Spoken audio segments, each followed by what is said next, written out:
this video, we will talk about respiratory physiotherapy techniques in patients with cerebellar ataxia. We will begin by discussing the theoretical basis of the application of respiratory physiotherapy techniques in these patients. Ataxia or impaired coordination may come together with other disorders, such as generalized muscle weakness, loss of proprioception, and impaired reflexes, with a progressive loss of independent walking. These alterations can lead to the appearance of skeletal alterations, cardiorespiratory deconditioning, and a lower level of physical activity. These alterations will lead to the clinical signs and symptoms seen on the slide.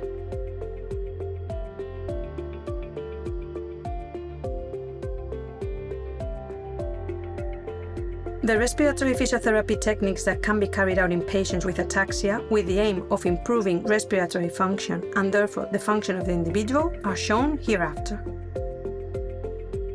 Now let's see which techniques we can carry out in this type of patients.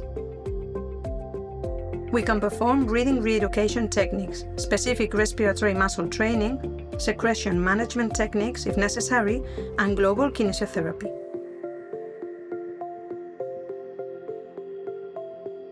First of all, we are going to start with the breathing reeducation maneuvers.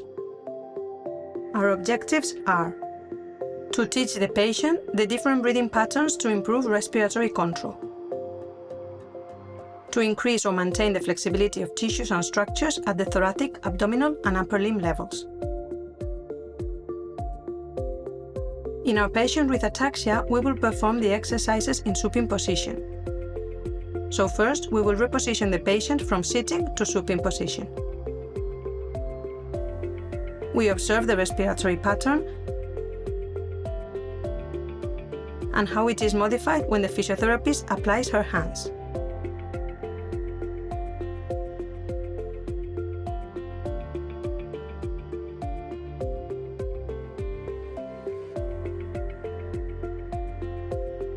Now we observe how the diaphragm moves.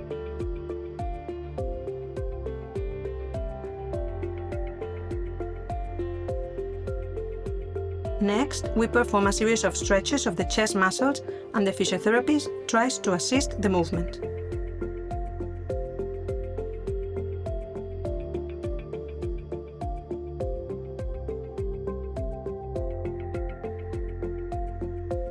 Finally, we can apply other type of stretching as seen in the video.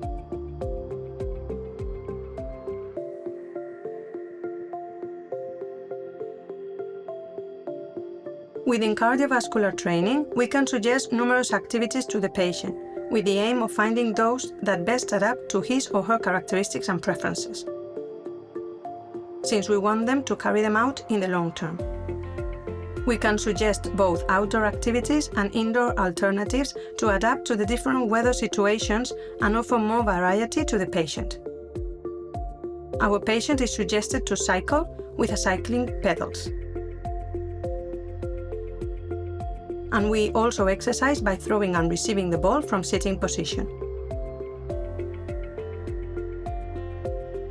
These exercises aim to increase cardiorespiratory endurance. Finally, another therapeutic option is inspiratory muscle training. And although this type of training is recommended by the European Respiratory Society, currently there is only one article that has analyzed the applicability and effectiveness of this training in ataxia. The authors perform inspiratory muscle training in young people with ataxia telangiectasia, performing 20 minutes of training 5 times a week for 24 weeks. The initial load was set at 40% of maximal inspiratory pressure the first week, and the load was increased 5% per week until reaching 60% of maximal inspiratory pressure.